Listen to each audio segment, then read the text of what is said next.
Welcome to the 4th edition of the AlUla Tour. One of the most spectacular bike races to be held in the Middle East, the event boasts a new name for 2024, having previously been known as the Saudi Tour.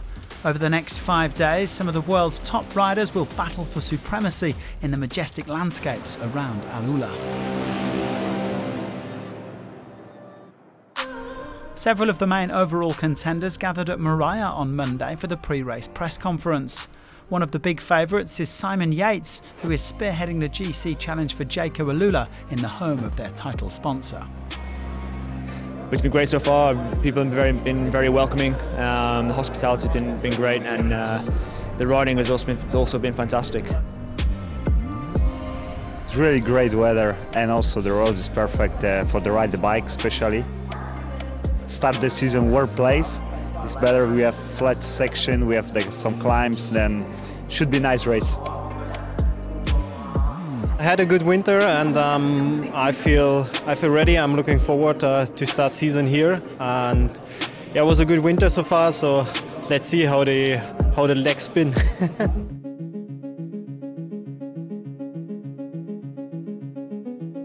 Today's curtain raiser is all about the sprinters, and the man to beat is surely Dylan Groenewegen. He has 3 stage victories at this race, and he's already won in 2024. We are already here since yesterday, so we did a recon.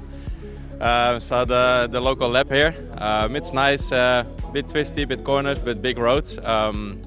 Yeah, makes it maybe a bit difficult to have a good timing, but yeah, we know what to do. Yeah, hopefully we can do everything perfect today.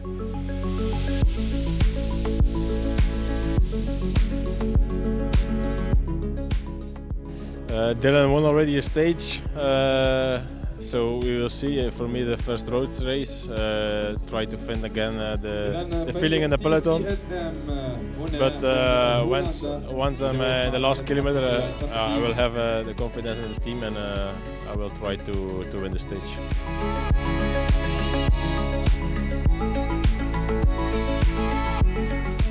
We go all in for the sprint, and I think it's a great opportunity for us to maybe win the stage.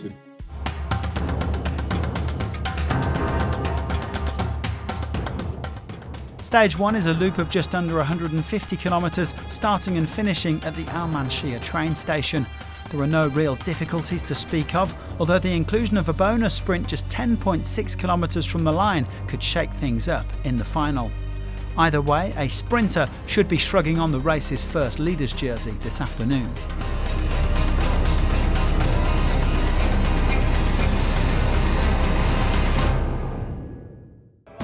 Warm weather greeted the riders as they got underway at around 12:45 p.m. local time. Echelons can sometimes play havoc in this part of the world, but there was no wind today. It was set to be a straightforward sprint day.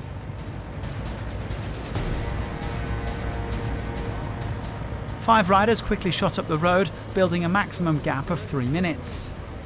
Unai Zubeldia in the familiar orange of Euskaltel Euskadi, Japanese champion Masaki Yamamoto in red and white for JCL Team Ukio, Carter Bettles in the blue of the Rujai Insurance team, and 2 men in green from the Saudi national team, Hassan Al Ibrahim and Ali Al Sheikh Ahmed. One of the distinctive jerseys up for grabs this year is the orange jersey for the most active rider, with points available at the various intermediate and bonus sprints. And it was the man already in orange, Zubeldia, who took the first 3-point haul.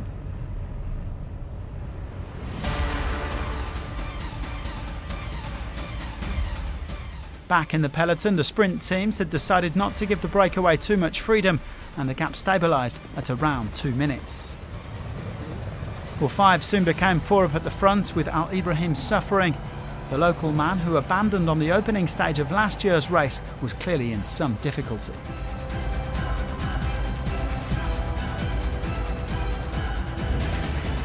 A couple of the other riders would soon be waving goodbye to the front of the race as well. Al Sheikh Ahmed and Yamamoto also going backwards as Zubeldia and Bettles pushed on. Various teams getting themselves organised in the peloton for the best sprinters, men like Groenewegen, Malia, Decline, Milano and Kokar. Well, Bettles then had an unfortunate mechanical, leaving Zubeldia solo at the front. The 20-year-old Spaniard helping himself to more active rider points and virtually securing the orange jersey, which shouldn't take him out of his comfort zone. Into the final 20k with the peloton closing on Zubeldia, and another mechanical issue then for one of the GC favourites. Oh, problem here for Simon Yates. Not a great moment to have a wheel change. Simon Yates, though, seems to be pretty composed and calm. Zubeldia was caught just after that Yates puncture as another rider from Rougai Insurance, Polychronis Tourtsakis, tried to counter, but the former Greek champion was soon brought to heel. Then another ill-timed mechanical for another team leader, this time Pierre Latour of Total Energies. The peloton all grouped and heading for the bonus sprint, with precious seconds going to Matteo Sobrero, Fred Wright and Frederic de Varschnes. Only 10k to go now, but there was still more drama to come. Oh, crash in the peloton. One of the Jayco AlUla riders is down, a Japanese champion is down as well. And this looks like it's Simon Yates. No, it's not. Down is Alessandro De Marchi.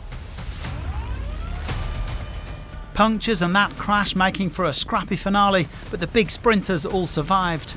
The riders winding their way around this tricky hairpin bend just before the Flamme Rouge and the final shootout. Jayco AlUla looking around for Dylan Groenewegen. Where is he? Right now you can't quite see him. There he is. Dylan Groenewegen is there. Here comes the team of UAE with Sebastian Milano. Also up there, a big move left-hand side. Here goes Milano and UAE Team Emirates. Casper Van Uyden is in the middle. Here comes Milano, but it's Casper Van Uyden. Casper Van Uyden. Here comes Groenewegen on the inside. Groenewegen, did he take it on the line? Casper Van Uyden is the stage winner for DSM Firmenich post-NL. It was a fantastic sprint for Van Uyden. What a way for Casper Van Uyden to celebrate his first professional victory, beating Sprint Supremos Groenewegen and Melia here in Saudi Arabia. The 22-year-old Dutchman showed flashes of his potential in 2023, notably with a podium at Milano Torino, but this could be the year he truly comes of age. I think last year maybe I wanted to win too much. So I made a few mistakes that were necessary, and I had a few hard crashes, so you start to doubt yourself a little bit. But over the winter and last season, everyone in the team believed in me a lot, and they knew what I could do. And yeah, everyone at HQ, they believed in me, the coaches believed in me, the trainers and all the riders. So it's super nice for me to win, but it's also super nice for them, and I cannot thank them enough for believing in me. Van Uyden opening his account ahead of Groenewegen and Melia, with Søren Werenskjold and Dusan Rajovic rounding out the top 5. In the end, no time lost for Yates or Latour.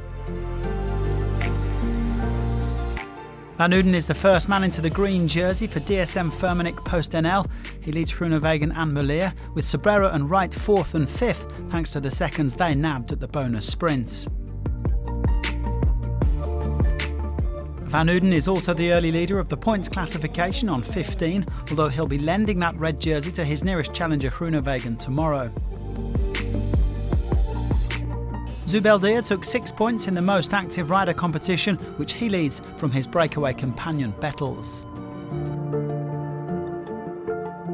Van Uyden is building quite a collection of jerseys. He also takes white as the best young rider.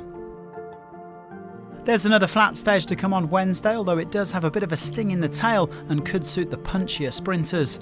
Do join us for that again tomorrow, and thanks for watching.